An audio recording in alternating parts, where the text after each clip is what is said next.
Okay, today's broadcast is sponsored by the Menzelewski family. Still, is that correct? I don't remember my sponsors, and I think the Lush family as well. If it hasn't been changed, then yeah, those are the three. And if that's not accurate, we'll ask Akiva to remind us when he joins. Okay, so yesterday we learned this Mishnah, which is a repetitive Mishnah, which was very strange. If you throw something 4 amos in the yam, which is a carmelist potter. What if you had a puddle in the Rosh Hashanah? If you have a big puddle smack in the middle of Bathur Street, so someone who throws something 4 amos in that area is going to be chayiv, because it's a Rosh Hashanah, and we consider it maver dalar amos b'Rosh Hashanah.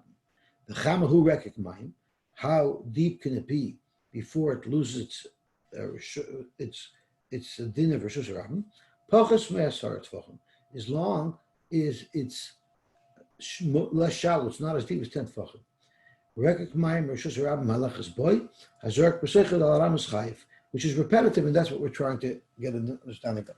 Now, yesterday, in my 9 o'clock shir, Moshe Stern pointed out something very interesting, that in the first half of the Mishnah, it says,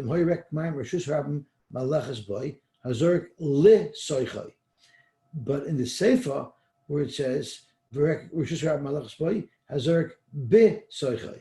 here there's a base, and then there's a lamed. The ish lo yamoid bifnehem, the ish lo yamoid lifnehem. Right? One has the base and one has the lamed.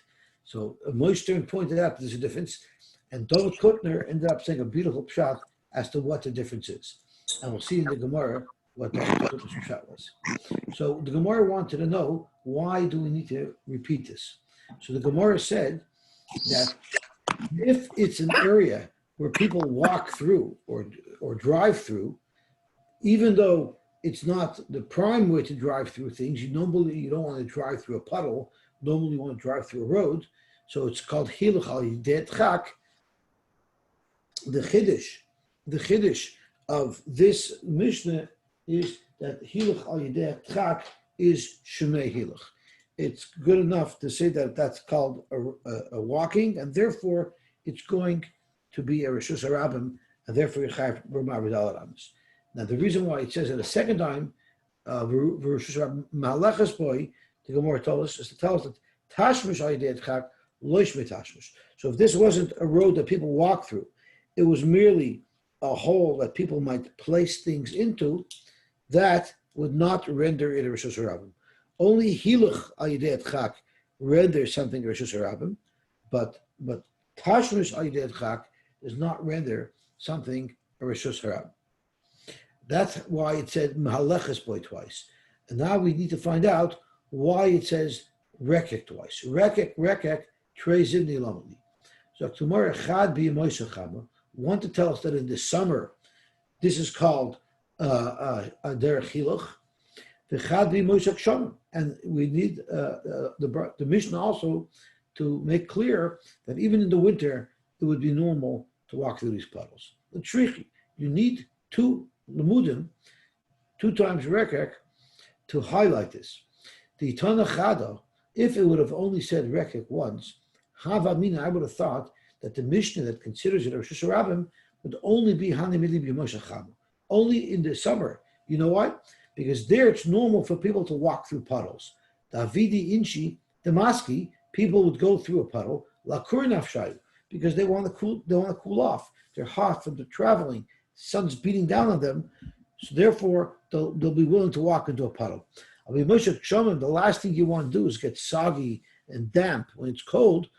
People will circumvent. They'll walk around this area. They won't walk through it, and maybe then it's not a Rosh Hashanah. But if you only had one, and we would say that that's referring to Yemosek Shamim, then I would say the reason why people walk through these puddles, they're wearing boots, they're equipped for it, they're dirty, they're muddy anyway. The kivin de tanfi loichbes lahu.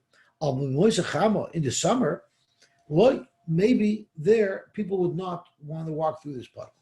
So therefore the Mishnah had to say rek twice to tell us that this is considered a derech hiluch l'rabim both in the summer and in the winter. Abai Omer, and Abai is not arguing; he's just adding additional information that you can extract from the Mishnah. And he says, "Itzrik." So I would have thought, when do you say that this is a derech harabim? Is hechet lehavad dal ramas. If it's not big like dal ramas, so you walking through it, you're not walking through something so big. What if it was so big, this puddle, that it's dal ramas, meaning it's over 12 feet long, this puddle? Maybe akufi matfile. Maybe then a person would circumvent it, would walk around it. Kamash malon, that even a huge puddle is considered a Rosh Hashanah. And this is where David Kutner said a very nice shot in the Mishnah. He said in the first half, it's because maybe then it was talking about a puddle that wasn't so long. It wasn't 4 amos long. So in order for you to throw it 4 amos, you have to be outside of the puddle. You're outside of the puddle, you throw it 4 amos, and it landed in the puddle. However, what if it's a huge puddle? For that, I need to repeat the Mishnah to say that even if it's a huge puddle and it's more than 4 amos, it also has a din of Rosh Hashanah and a zerich b'soichai dal amos. Because if it's longer than dal amos, then you could throw it dal amos and you could be standing inside it already when you're throwing it dal amos, and it'll still land inside the puddle because the puddle itself is more than dal amos. So it's meduyik the way Abaye wanted to highlight from our Mishnah that for the first case you wouldn't know that if it's a puddle bigger than dal amos, that it's still Rosh Hashanah. You see that from the dik of Azorich B'toichai. I thought that was beautiful how David Kotler brought that out. Very good. We have the same issue with Svir Sa'imer. We use a Be'oimer and La'oimer depending on the minig, Ashkenaz, Sfard. Right.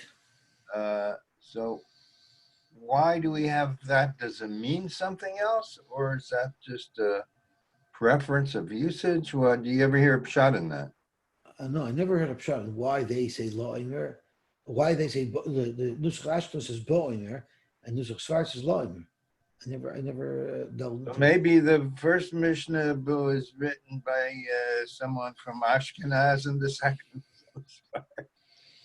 So we could call the Mishnah Svaskenaz. Svaskenaz. Yeah. Beautiful. Okay, gewaltig. Rav Ashi Omar. I'll tell you a beautiful pshat about Bo'omer and Le'omer after Shir. Why can't you tell us now? Because I don't know it now, but I heard it once. I'll get it good and then I'll tell you. Okay, shkoyach. Okay, Rav Ashi Omar. Rav Ashi said there's another piece of information that we can garner. Not only do we say it's a chiddush that if the puddle is big, it remains Rosh Hashanah. What if the puddle is very small?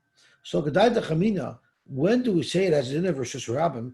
Hechad havadalit, where it's at least 4 tefachim. Aval hechad lehavarba. What if the puddle was not even 4 tefachim?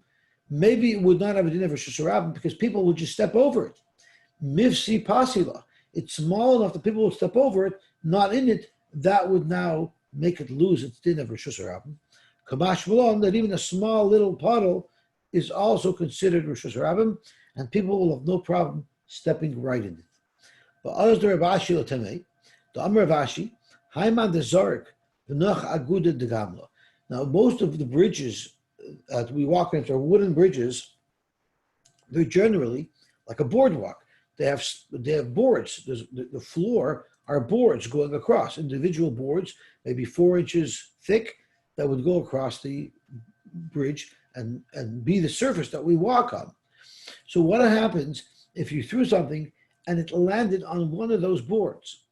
The halach is your chayiv.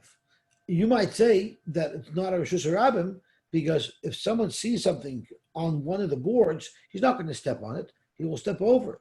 So maybe that makes it into a Rosh Hashanah. So tomorrow, no, you'll be chayiv sharei rabin boy. People are just going to stomp all over it. Therefore, you won't say that it loses its din of Rosh Hashanah. So Sai, we're learning from Mishnah Sai, if it's something that's bigger than 4 amos, it's still considered a Rosh Hashanah. And even if the puddle is very small, that people might step over it, it's still considered a Rosh Hashanah. and therefore Mavid al Ramas will be chayiv. Okay, now to my favorite sugya, boating. Hazoyrek min hayam leyabosha.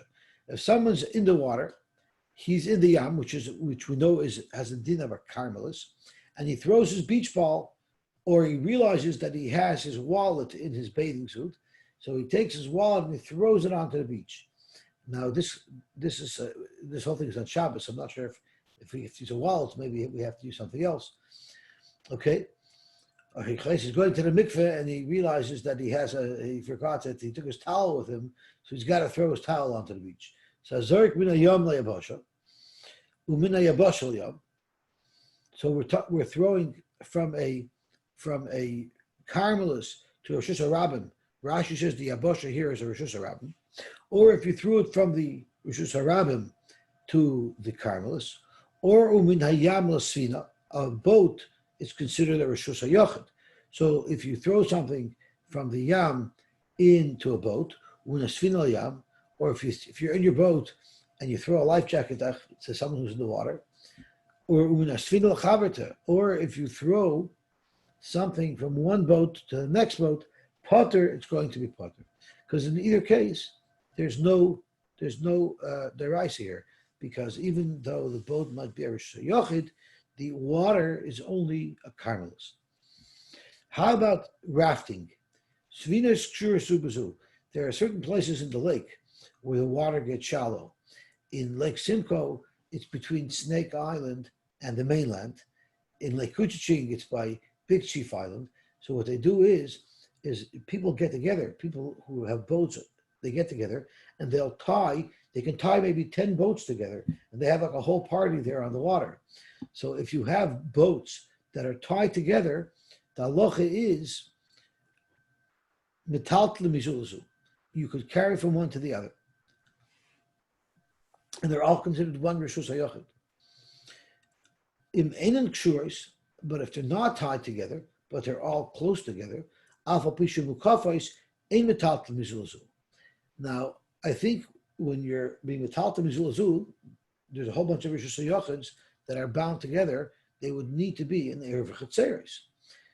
If the boats aren't tied together and they separate, once they separate a shear of dalet tfachim, the erev chetzeres gets messed up, and that's where there'll be a problem of carrying mizulazu. But we'll have to see in the Gemara details. Itmar, clear to Gemara Shiloh. Svina, a ship, a boat. Now, if you're on the boat in the middle of the Atlantic, you need water, or you're on a lake and you need drinking water. You need drinking water in the middle of a lake. How do you get water? We know that the ship is considered a Reshus HaYachid. The water is considered a carmelis, and you're not allowed to take water from a carmelis into a Reshus HaYachid. Our Mishnah just says if you did it, it's potter, but a vad it's also to do, because midrabanan you're not allowed to do it. So how can you put your pail over the edge, lower it into the water, and then hoist up a bucket of water? You're going to be over being mavir something from a carmelis to a Reshus HaYachid. So how do you do it? You just have some type of stick, pole to protrude out the side of the ship, and that's good enough. And through that, umamali, now you can lower a bucket down. And we'll see in the Gemara how that works, why that's matter anything. According to Rashi, it means you create a frame. You take 3 flutter boards and you tape them together in the shape of a ches. So you've made like your mini walls, 3 mini walls, and you stick that out overboard. And we make believe like those mini walls are going all the way down to the ground, and now it creates Reshus HaYachid. So basically what you're doing is you're extending the Reshus HaYachid of your ship a little bit out over the water. Now you could lower down the pail within those mechitzos that you've made, and we say it's from a Reshus HaYachid to a Reshus HaYachid. You have to do that before Shabbos, though, right? I guess so. You can't do it on Shabbos. Yeah, because then you're building on Shabbos. That's right.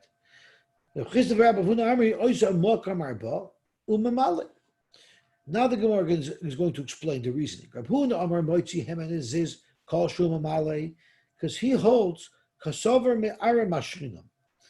We know that a Rishus Harabim and Huadin Carmelis, its height is a maximum of 10 tefachim. Once we're above 10 tefachim, above a Rishus Harabim, or above a Carmelis, it's considered a Makom Ptur. Now, if you're over the water, where is the floor? Is the floor the surface of the water, or is the floor the bottom of the seabed?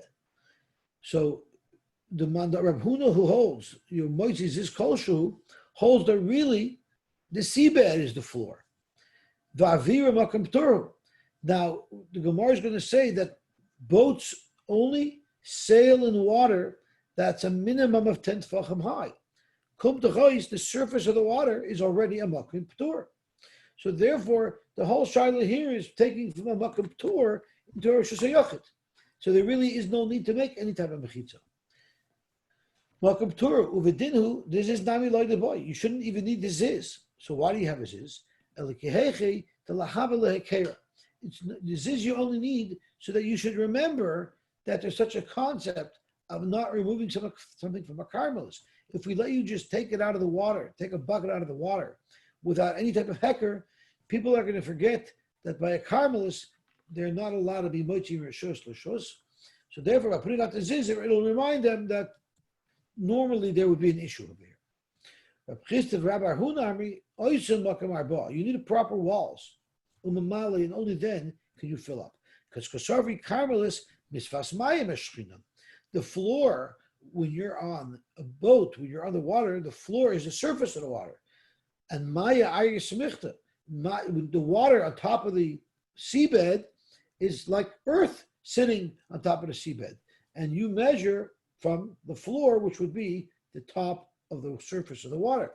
Come to chois, the first 10 tvachim up, when you're pulling it up, is not a makom ptur, it's actually carmelis.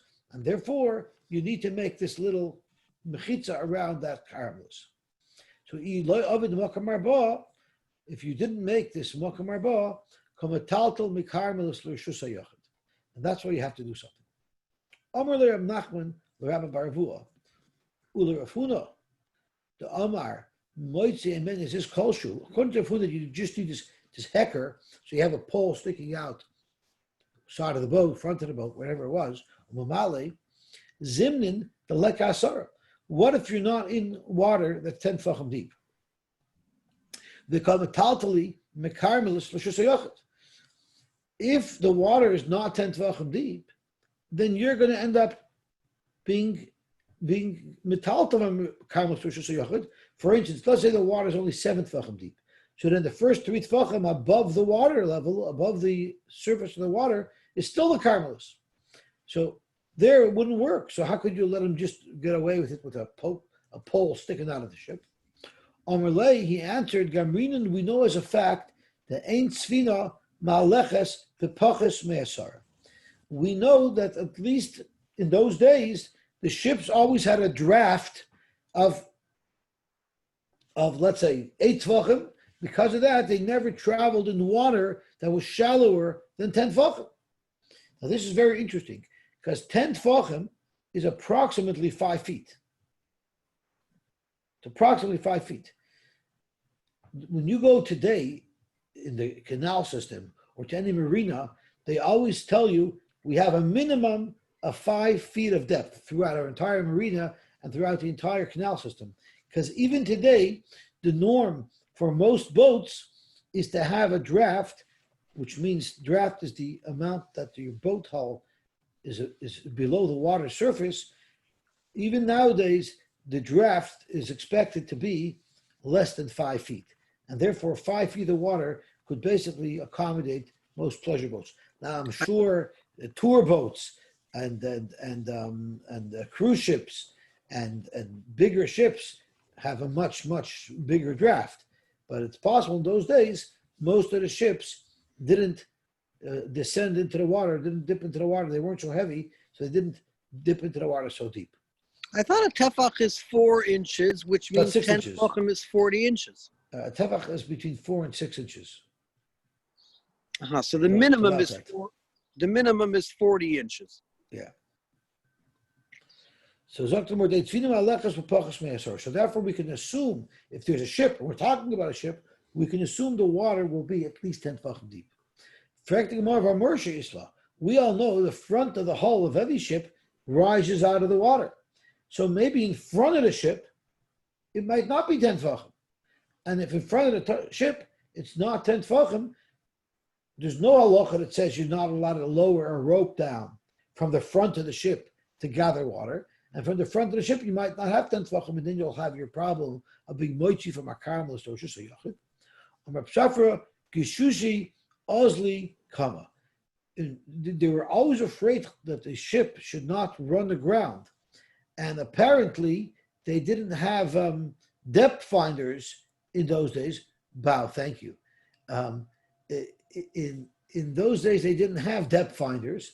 So what they would have is they would have someone sitting on the bow of the ship with a stick, and they would constantly stick the stick in the water to make sure that they had enough depth. We once had to take a trip that way. They also had a rudder in the back, Yosy Zalman, besides the draft. No? So I'm when I say draft, I mean including the rudder, including the outdrive, right? Okay. So we once had to take our boat back to the marina, and it was really like October, November time. It was really cold, and it was very choppy that day. It was the last day to get our boat out of the water. So we had to take it from Jackson's Point, and we had to go between Georgina Island and the mainland, where there are places there where the water is only 1 foot deep. So we had to do it with Gishushi. Yankee sat right on the bow of the boat with a pole, and we brought the trim all the way up. We were literally going at the snail's pace, and we actually got the boat through Georgina in 1 foot of water. We were in 1 foot of water, and we got it back there. We didn't hit ground. Omer Reb Nachman, Bar Yitzchak, Reb Chia Bar Avin, Reb Chisda, Rabba Bar Huna, the Amri, Oysa Makam Arba, Umamale. If you hold that there is a problem and you need to create this Makam Arba in order to lower your pail down into the water to pull water up, well, what do they do with their bad water? What do they do with their sewage? They had a problem spilling it back in the water too, because then they're also transferring something from a Rishus HaYachid into a Carmelis. And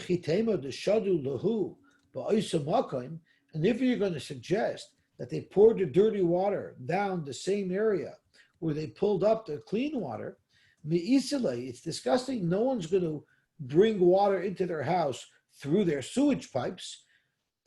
So to Gemara, well, it's not quite pipes there, but still, it's still a little ugly. Something could spill there. No one's going to want to use their drinking water to pull it up there. Elamai will say the shadi lahu apada desvina. What they would do is they would pour the sewage on the wall of their ship, and then it would ooze down their ship down to the floor. So they're not directly pouring it into the Carmelis. They're pouring it onto the Rosh Hashanah, and it's going to drip down the outer wall of the ship. Now that also had a side benefit that it keeps other ships away from you, because nobody wants to bump up to your sewage. So people will stay away from you. Fact to Gemara, how could that be allowed? The bottom line is it's still my koyach that's transferring this soiled water from a Rishus HaYachid to a Carmelis.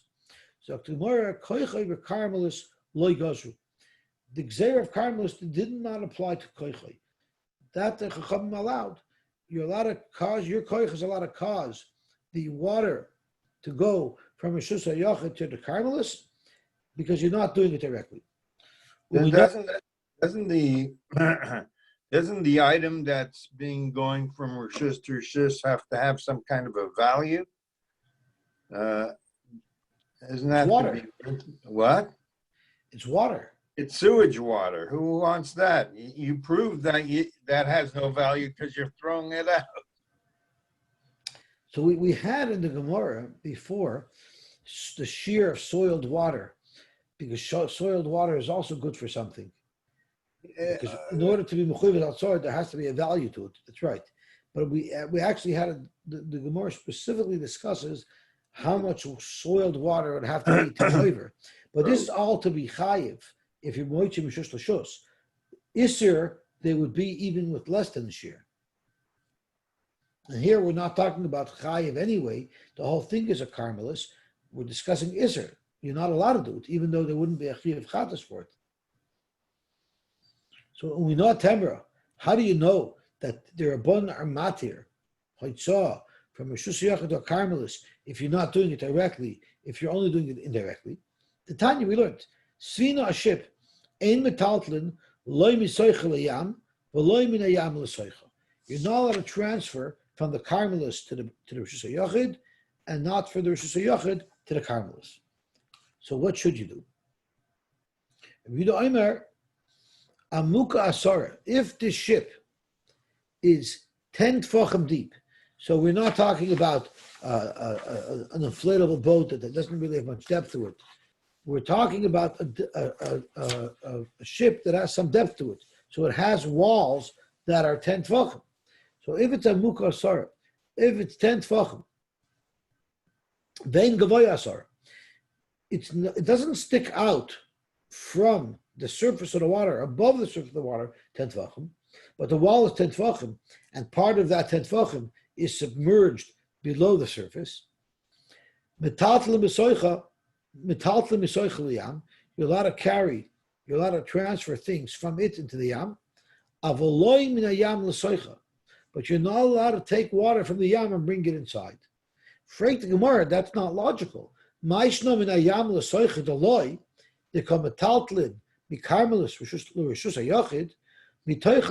exactly the same thing. Nami, it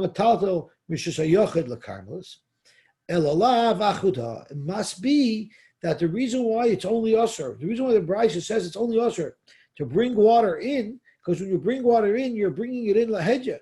You're lifting it up and bringing it in.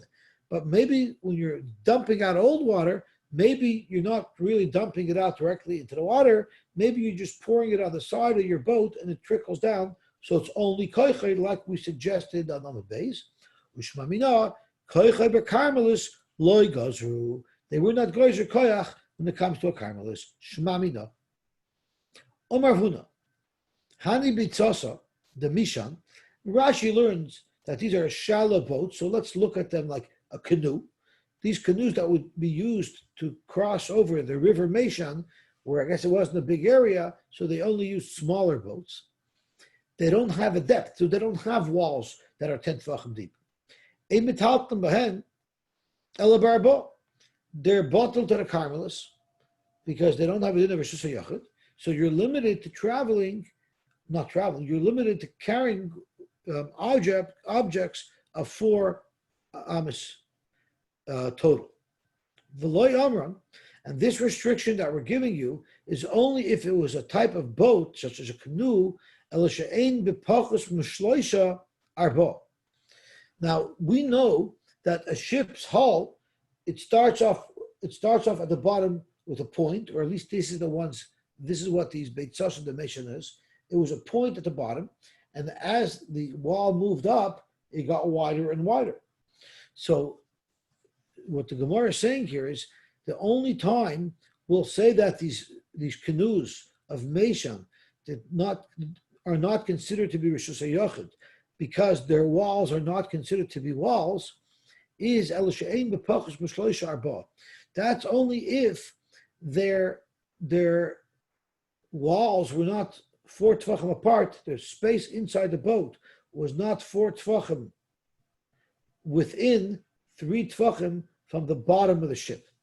So as long as from the bottom of the ship we reached 4 tefachim across within 3 tefachim of the bottom, we'll consider the floor that the floor has walls around it that are mukim dalet al dalet. But if it takes maybe 8, 9, 10 tefachim until the ship is wide enough that it's 4 tefachim, then we say that these walls are not walls, and therefore it's bottled to the Carmelis. So if the boat is not 4 tefachim wide, within 3 tefachim of the bottom of the hull. But if within 3 tefachim of the bottom of the boat, it's already that wide, that it's 4 tefachim wide, less lanba, then these walls of the boat are considered walls, and therefore the boat is considered a Rishus HaYachid, and you'd be allowed to move stuff around in it. The melinu kani v'ervani. What if, in fact, it was more than 3 tefachim from the point at the bottom of the boat till it was 4 tefachim wide, but you filled it up. You filled it up and you made a secondary floor by building it up inside. Then less lamba vayter, you'll count the floor as the flat floor, not the bottom point of the boat. And that flat floor, by the time it's flattened already, you'll already have a width of 4 tefachim, and that wall would make it into a Rishus HaYachid. Maske floor Reb Nachman, Frek Reb Nachman, v'leine good achas mechitzta. Even if it's not 3 tefachim, even if it's not 4 tefachim wide, within 3 tefachim at the bottom, but say good achas, say the walls of the boat, once they are 4 tefachim, they go straight down, and that creates Rishus HaYachid. Why? Why is it necessary to say that the floor is connected to the walls? Say good achas, and you say the walls extend down. Milay Tanya, did we not learn that there's such a concept of good achas?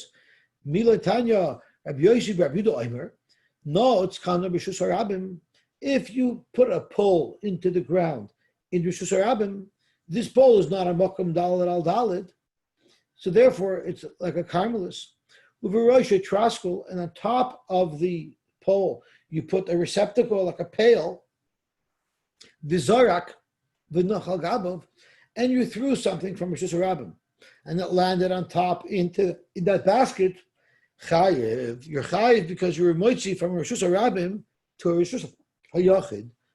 Almo, you see, I'm reading good achas mechitzta, because the makam daled al daled was just high up in your bucket. It was a big bucket, but that's not a Rishus HaYachid because below is Rishus HaRabim.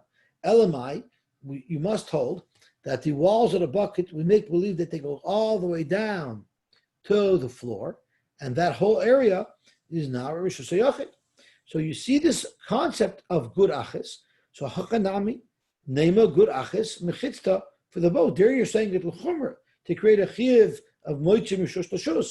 Here in the ship, you should say it, l'kula, and say the walls of the ship are good walls, and therefore it's considered a Rishus HaYachid. So as Jews always do, you answer a question with another question. Maskal Rabbi Yosef. Frek Rabbi Yosef, how could you say that? Did you not hear what Rabbi Yehuda Amar Rav said? Umatuba Mishum Rab Chia, and there are some who says this is over in the name of Rab Chia, but Tani Allah, and we learned the Chacham Poitrin. The Chacham in that case say it's Potter. So you don't ask me a kasha from the Brisa where Rabbi Yosy Bar Yehuda says it's Chayiv, because they're abundant arguing they say it's Potter. So you see, you don't say good achas. Omer le'abayik, how could you say you don't say good achas? Everybody knows you say good achas. The atlo tizbra, you're not going to hold of good achas. For Tanya, we learned in a brisa, Omud b'rishus harabim, gavoy asar. Now we're not talking about a little kana. We're talking about a post. A post is thicker than a kana. You had a post in Rishus HaRabim that was 10 tefachim high, v'rochav daled, and its top surface was daled al daled, which is enough to be a Rishus HaYachid. But the ein v'ikroi daled, the bottom of the post is not daled al daled. V'yesh b'keter shelo gimel. That means this post, when it comes out of the ground, it's not daled al daled. It's thinner. But by the time it hits 3 tefachim off the ground, it expands the post and it becomes a thicker post of daled al daled. So your daled al daled doesn't extend all the way down to the ground. Vizorak, and someone threw a chayfetz from Rishus HaRabim, the Nachal Gabav, when it landed on top of this post, which actually has a surface area of daled al daled at the top. Chayiv, you'll be chayiv. Alma, I'm reading good achas mechitzta. There you see you say good achas, and everybody agrees, even the chachamim, who by the trask will hold its potter, would agree by the omud, you do say good achas. So you have a post, it's a thick post, but it's not 4 by 4 yet, and that once the post is above the ground, 3 tefachim, it expands, and there it becomes a daled al daled. There we say good achas. Hachanami good achas mechitza. So why did you say it in our case by the ship or by the case of the traskel? So to meet the area, there's a very big difference. Hasyam havele mechitza shagdiin baikuba. When you're looking at a small post with a traskel on top, that's something that it's not considered a proper barrier. You know why? Because a goat can just walk by it. But a haka, when you have a post, we said that even though it's not dalet al dalet at the bottom, but it's still a thick post, havila mechitza sheina gedin boikimba. That's a mechitza that a goat wouldn't be able to get through. So now, how does that apply? Now that we looked at the difference between a koneh, which we say gedin boikimba, and therefore it's not a mechitza, you don't say godachas, and a post, which is thicker, which would impede a goat from passing. How do you look at a ship? By a ship, the walls don't go down to the bottom, of the lake, so fish are going to easily swim by. So fish can easily swim by. That should be mevatel our virtual mechitza of good achas. Amalei answered, it doesn't count if fish can get through. You know why it doesn't count if fish can get through? Zokt Rashi, the reason why we don't care if fish can get through is because Rashi says, because they're not visible. Unless you have a video fish finder, when you're on top of the water, you don't see fish down there deep. And therefore, we don't say that the fish passing under your boat will mess up the good achas. If you do, I'm sorry? what happens if you do? There are some times when you do see fish. So does it depend if you do or if you don't, or generally because you don't? It would be very fair to say that the Satat Vrech L'Shurin, that they would make a halachas based on your ability to see a fish. So Mustama, across the board, since normally fish aren't so visible from the surface, Mustama Pshat is Bekiyas Dam Loishmei Bekiya at all. Okay. Depends. If you dump your wastewater there, you for sure won't see it. Very good. Actually, if you dump the wastewater, they may come. The fish would come for that. Okay. The boy we not how do you know that we don't give any value to fish? The boy Reb Tavla Meiravan. Mechitza tluya ma'u shetate b'chorba. What happens if you're in a chorba, meaning you have a house that's partially knocked down, and maybe the bottom part of the wall, the lower part of the wall of the house was disintegrated, was destroyed, yet the roof and some of the upper portion of the wall was still standing. So that's the mechitza tluya that we're discussing. The only time a suspended mechitza is going to be matir, we say it's considered a good mechitza, and you say good aches, ella b'mayim, only by water, because kalhu shekilu chachamim b'mayim. There's a kula that chachamim are makel by mayim, and the reason why they're makel is because we want people to be able to drink, because when people travel, they need to have what to drink, so they're makel by mayim. But frankly, more happy to be makel by mayim b'kiyas dagim. You never say good aches if there's things that get through the mechitza, and in this case, there's fish. From that you see the b'kiyas dagim lo shma b'kiyah. We don't consider the fact that fish can freely swim through your imaginary barrier of good aches. That's something that will not ruin the mechitza. We don't consider that a problem. I don't understand something. When we apply this, I think we know this halacha from Sukkot, right? That's where Yes, that's where we use it most often. Right. So we assume that there's an imaginary wall extends till a certain point, but correct. That's how many tefachim is that? Down to the floor, or what? Even up high. So that's called good asik, right? Good asik. So I mean, birds and rodents can get through in those. There's plenty of room there for all sorts of things to come through. So So why isn't it? The Gemara holds that once you're within 3 tefachim of the floor, things aren't going to be able to get underneath it. A gedi, the litmus test is gedi and boykin boy. So we learned earlier that if it's within 3 tefachim of the ground, a gedi won't be able to squeeze underneath it. Yeah, but now we're talking about fish. There's a havamina of fish. Fish we're not worried about at all. What you don't see, don't hurt. Right. But why the havamina of that we had that fish could get through if you see it would mean But that. could it, so yes, so maybe you're right. So maybe the kasha that fish get through, maybe the kasha was, and then even if it's within 3, it should be a problem. Right. So the Gemara answered, fish aren't a problem at all. But if fish would indeed be a problem, maybe they would be a problem until it actually goes down to the bottom. That's right. At that point in the Gemara, that's very possible. That's right. Okay. Akiva, before I go weiter, I announced the sponsors of the broadcast as the Lush family and the Mizalewski family. Was I correct? Oh, okay. Thank you. Okay, so let's see the Gemara weiter. I'm very excited. This is boating Gemaras. Svinois ksurais. You have boats rafted. Pshita. Omer Rava. Lo nitzrucha el lahater beitzes shebeneim. The Gemara says, Pashut, if you have boats tied together, why should there be a problem? The teretz is because you have these little boats in between them that are not tied to them. And even those are considered part of the Rishus Harab. Part of the Rishus HaYochid, part of their group. Amalei Rav Safra, Moshe Shaper Kamrat, Metatli Mizul Zutnan. So I think the reason why I use the word Moshe, Rashi says, Kloimer, Rabbeinu B'dayroi, K'Moshe B'dayroi. When you refer to someone as Moshe, that's the greatest compliment you can give them because you're saying your Torah is like Moshe Rabbeinu's Torah. So we can tell our Rav, Moshe Shaper Kamrat. Our Rav is like Moshe Rabbeinu. Metaltla Mizul Azu.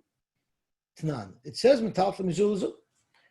So what's the chiddush? Amar Rab Safar lanitzrucha ela la'arev u'lataltel mizul azu. You need to make an erev. So let's see Rashi.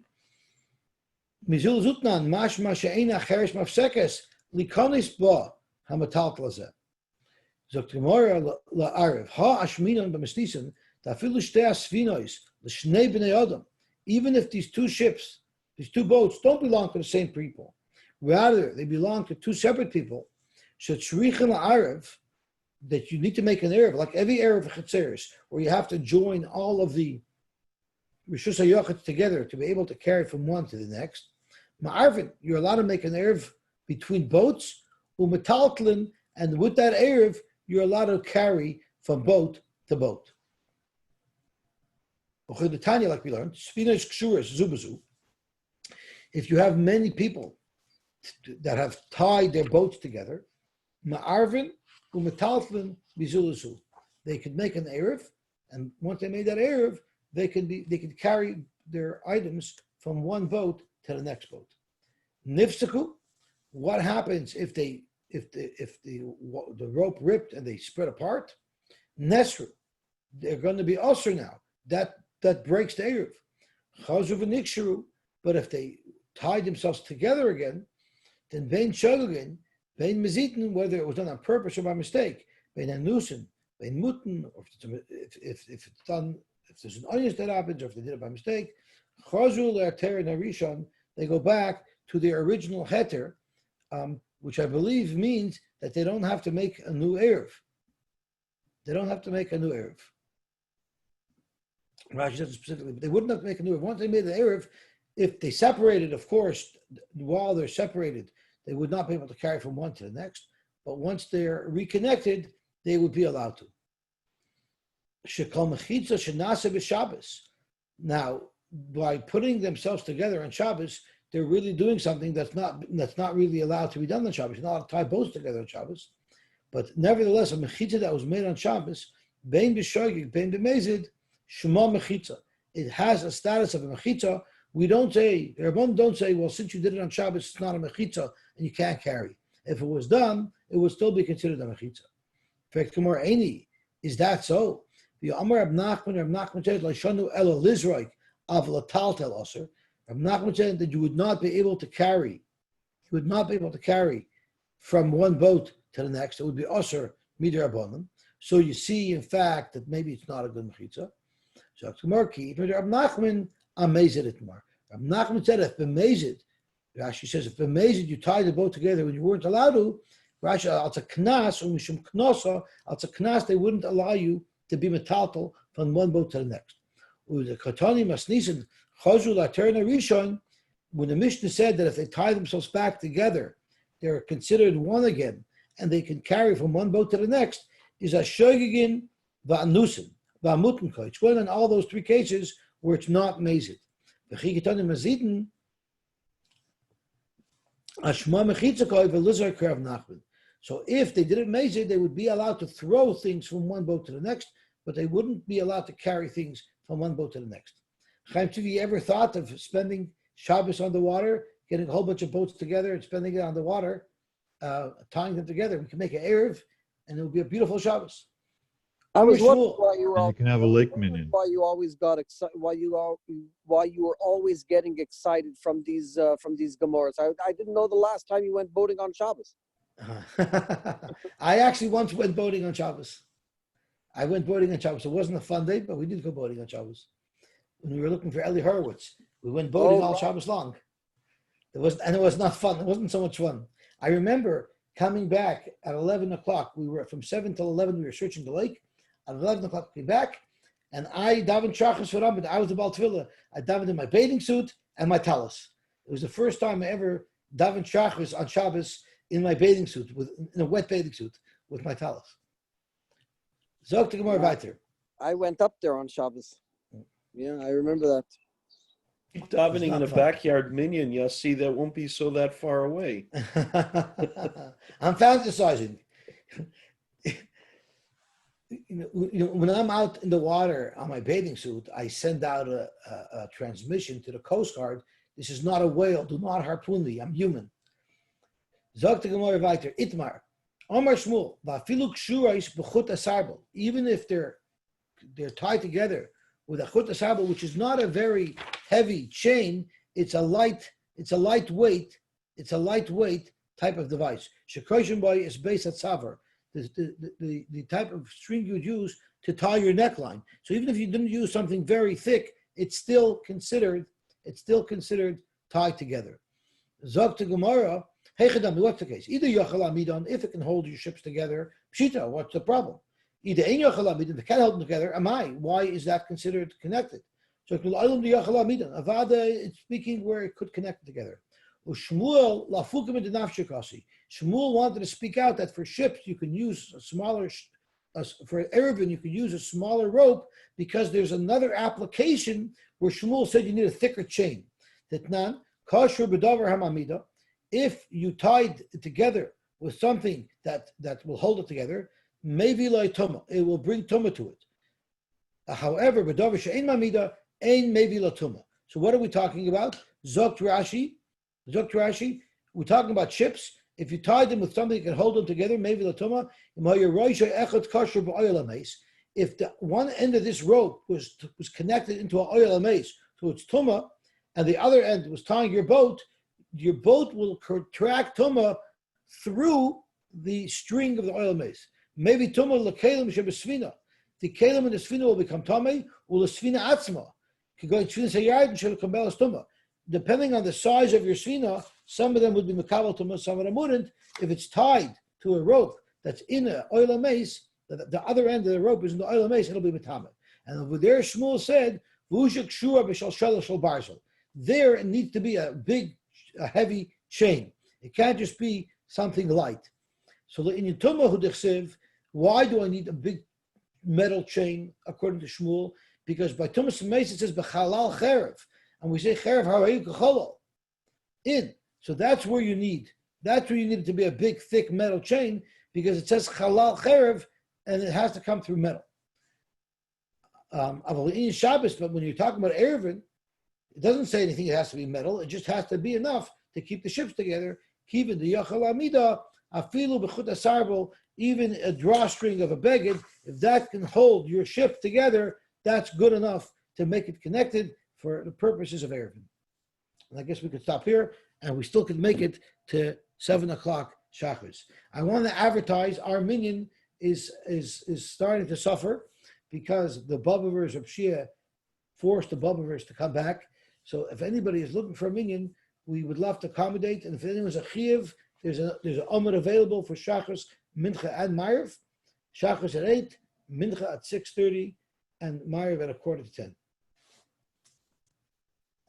Thank you. The Agudah minyan is at 7 or 10 to 7? If there's one, it's 10 to